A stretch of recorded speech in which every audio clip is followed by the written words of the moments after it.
পোহনীয়া জীৱ-জন্তু হয়তো আমাৰ বহুতৰে ঘৰত আছে, কিন্তু সেই পোহনীয়া জীৱ-জন্তুবোৰে কেতিয়াবা আমাৰ চকুৰ সন্মুখতে কিছুমান আচৰিত কাণ্ড কৰে। আৰু আজি মই আপোনালোকক এনেকুৱা এটা ঘটনা ক'ম য'ত এটা কুকুৰে তাৰ মালিকক কেনেদৰে ঋণ পৰিশোধ কৰিলে সেই কথা জানিব পাৰিব। কাহিনীটোত মই এটা কুকুৰে নিজৰ জীৱন ত্যাগ কৰি তাৰ মালিকক কেনেদৰে উদ্ধাৰ কৰে সেই কথা ক'ম। আশা কৰিলোঁ ভিডিঅ'টো আপুনি একেবাৰে শেষলৈকে চাব আৰু আপুনি বিশ্বাস কৰক আপুনিও সেই মৰম দেখা পাব য'ত মানুহে মানুহক নহয়, এটা জন্তুৱে এজন মানুহক দিব পাৰে। মই আছোঁ আপোনালোকৰ সৈতে ঋতিক আৰু আপুনি চাই আছে লেটছ ন' ইন অসমীয়া। গতিকে আহক আজিৰ আমাৰ এই ভিডিঅ'টো আৰম্ভ কৰোঁ। ঘটনাটো আছিল ৰাছিয়াৰ সোঁমাজত এখন গাঁও আছিল য'ত প্ৰায় 50জন লোক আজিও বসবাস কৰি আছে। এই গাঁওখনৰ চাৰিওফালে ঘন অৰণ্যৰে ঘেৰি আছিল। শ শ মাইল দূৰলৈকে গছ-গছনি অৰণ্যৰ বাহিৰে আন একো দেখা পোৱা নগৈছিল। সেই গাঁৱতে এজনী সৰু ছোৱালী তাইৰ পিতৃ মাতৃৰ সৈতে বাস কৰিছিল। ছোৱালীজনীৰ নাম আছিল শ্বেতাৰ জন্ম হোৱাৰ দিনাখন সেই গাঁৱতে এটা জাৰ্মান শ্বেফাৰ্ড কুকুৰৰো জন্ম হৈছিল। আৰু শ্বেতাৰ পিতৃ মাতৃয়ে শ্বেতাৰ জন্ম হোৱাৰ আনন্দতে সেই কুকুৰটোকো তেওঁলোকৰ পৰিয়ালৰ লগত অন্তৰ্ভুক্ত কৰিছিল। পিছলৈ গৈ সেই কুকুৰটোৱে শ্বেতাৰ একমাত্ৰ বন্ধু হৈ পৰিছিল।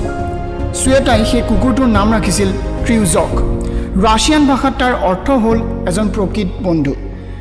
দুয়োটা লাহে লাহে ডাঙৰ দীঘল হৈছিল আৰু শ্বেতাৰ 6 বছৰীয়া জন্মদিনটোত ট্ৰিউজকৰো 6 বছৰ হৈছিল আৰু সেইবাবে তাৰো বাৰ্থডে একেলগে পতা হৈছিল। দুয়োটাৰে মাজত গভীৰ বন্ধুত্ব গঢ়ি উঠিছিল। শ্বেতা যিফালেদি গৈছিল ট্ৰিউজকেও তাইৰ পিছে পিছে গৈছিল। গাঁৱৰ সকলোৱে শ্বেতা আৰু ট্ৰিউজকৰ বন্ধুত্ব দেখি তবধ মানিছিল। কিন্তু গৰম দিনৰ এটা দিনত শ্বেতা হঠাৎ ঘৰৰ পৰা নাইকিয়া হৈ পৰিছিল। ৰাতিপুৱা ঘৰৰ পৰা ওলাই যোৱা শ্বেতা আবেলি পুনৰ ঘৰলৈ উভতি অহা নাছিল। আৰু সেইদিনাখন কুকুৰটোকো ঘৰৰ মানুহে শিকলিৰে বান্ধি থৈছিল, কাৰণ শ্বেতাহঁতৰ ঘৰলৈ সেইদিনাখন চহৰৰ পৰা আলহী আহিছিল। আৰু শ্বেতাৰ পিতৃ মাতৃয়েও সেইদিনা আলহীৰ লগত ব্যস্ত থকাৰ বাবে শ্বেতাৰ কথা তেওঁলোকে ভবা নাছিল। আবেলি হোৱাৰ লগে লগে শ্বেতাক নেদেখি পিতৃ মাতৃয়ে শ্বেতাক বিচাৰিবলৈ ধৰিলে, কিন্তু তেওঁলোকৰ সকলোৰে প্ৰয়াস ব্যৰ্থ হৈছিল। গাঁৱৰ সকলো লোকে শ্বেতাক বিচাৰি গোটেই অৰণ্য চলাথ কৰিলে যদিও শ্বেতাক বিচাৰি নাপালে। কিন্তু সেই সময়তে এজনী বৃদ্ধা মহিলাই কৈছিল যে তেওঁ শ্বেতাক অৰণ্যৰ মাজত জামু পাৰি থকা দেখিছিল, যদিও ভালদৰে তেওঁৰ মনত নাই। পিতৃ মাতৃয়ে পুনৰ গোটেই অৰণ্যখন চলাথ কৰিলে, কিন্তু তেওঁলোকে কাকো দেখা নাপালে। কিছু সময়ৰ পিছত লাহে লাহে আন্ধাৰ নামি আহিল আৰু বৰষুণো আৰম্ভ হ'ল। সকলো লোক শ্বেতাৰ ঘৰলৈ আহিল। কোনেও উপায় বিচাৰি পোৱা নাছিল যে তেওঁলোকে কি কৰা উচিত। ৰাতিৰ সময়ত তেওঁলোকে শ্বেতাক বিচাৰি যাবলৈ সামৰ্থ্য নাছিল, কাৰণ সেই সময়ত গোটেই গাঁৱত মাত্ৰ 3টাহে টৰ্চ লাইট আছিল। সেয়েহে সকলোৱে ৰাতিপুৱা পোহৰ হোৱা মাত্ৰেই শ্বেতাক বিচাৰি যোৱাৰ পৰিকল্পনা কৰিলে। সকলো লোক ঘৰা-ঘৰি গুচি গৈছিল, কিন্তু শ্বেতাৰ পিতৃ মাতৃয়ে তেতিয়াও কান্দিয়ে আছিল। ট্ৰিউজকৰ মনটো সেইদিনা বৰ নিৰাশ আছিল। ৰাতিপুৱা পোহৰ হোৱাৰ লগে লগে সৰু ল'ৰা-ছোৱালীবোৰক বাদ দি বাকী সকলো লোক শ্বেতাক বিচাৰি অৰণ্যলৈ গ'ল। সেই সময়তে ট্ৰিউজককো খাদ্য দিবৰ বাবে শিকলিডাল খুলি দিয়া হৈছিল, কিন্তু সেই খাদ্য খোৱাটো বাদেই খাদ্যৰ ফালে ঘূৰিও নাচালে আৰু তৎক্ষণাত সি অৰণ্যৰ ফালে দৌৰ দিলে। বৰষুণ তেতিয়াও দি আছিল। শ্বেতাক চলাথ কৰি ইতিমধ্যে সম্পূৰ্ণ 5টা দিন শেষ হৈ গৈছিল। প্ৰত্যেক দিনে ৰাতিপুৱা মানুহবোৰ ওলাই যায় আৰু শ্বেতাক বিচাৰি বিচাৰি সন্ধ্যাৰ আগে আগে ঘৰলৈ উভতে।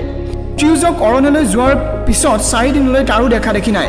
কিন্তু 5ম দিনা যেতিয়া শ্বেতাৰ পিতৃ মাতৃয়ে শ্বেতাক বিচাৰি নাপাই সন্ধ্যা ঘৰলৈ ঘূৰি আহিছিল, তেওঁলোক সকলো হতভম্ব হৈ পৰিছিল, কিয়নো সিহঁত দুয়োটা ঘৰৰ বাহিৰত অজ্ঞান অৱস্থাত পৰি আছিল।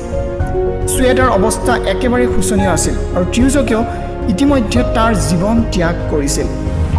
অৰণ্যত ট্ৰিউজকক বিষাক্ত সাপে দংশন কৰাৰ ফলত তাৰ মৃত্যু হৈছিল, কিন্তু সি শ্বেতাক অশেষ কষ্ট কৰি তাইৰ ঘৰলৈ লৈ আনিলে। শ্বেতাকো বহুতো পোক পতংগই দংশন কৰিছিল, কিন্তু ট্ৰিউজকে শেষ মুহূৰ্তত শ্বেতাৰ হাতত লগা আঘাতখিনি চেলেকি ভাল কৰিবলৈ চেষ্টা কৰি আছিল।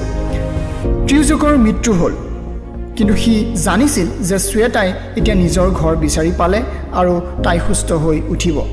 তাৰ পিছত শ্বেতাক এখন চিকিৎসালয়লৈ লৈ যোৱা হয় আৰু বহুদিনৰ পিছত তাই পুনৰ সুস্থ হৈ উঠে ওয়েল আজিৰ কাহিনীটো শুনি আপোনাৰ কেনেকুৱা লাগিল নিশ্চয় জনাব তলৰ কমেণ্ট বক্সত আৰু যদি আপুনি এনেকুৱা ধৰণৰ ইণ্টাৰেষ্টিং ফেক্ট শ্বেয়াৰ কৰিব বিচাৰে তেনেহ'লে আপুনি মোক মেইল কৰিব পাৰে letsknowinassamese@gmail.com আপুনি মোক মেইল কৰিব পাৰে অথবা আপুনি তলৰ কমেণ্ট বক্সত গৈ মোক কমেণ্ট কৰিব পাৰে মই আপোনাৰ কমেণ্টটো পিক কৰিম আৰু ৰেণ্ডম ফেক্ট সিৰিজৰ এপিছডত আপোনাৰ কমেণ্টটো মই নিশ্চয় শ্বেয়াৰ কৰিম যদি আপুনি চেনেলটোত নতুনকৈ আহিছে তেনেহ'লে ছাবস্ক্ৰাইব কৰিবলৈ নাপাহৰিব আৰু যদি ভিডিঅ'টো ভাল লাগে নিশ্চয় এটা লাইক কৰিব গতিকে আজিৰ ভিডিঅ'টো মই ইমানতে সামৰণি মাৰিছোঁ নমস্কাৰ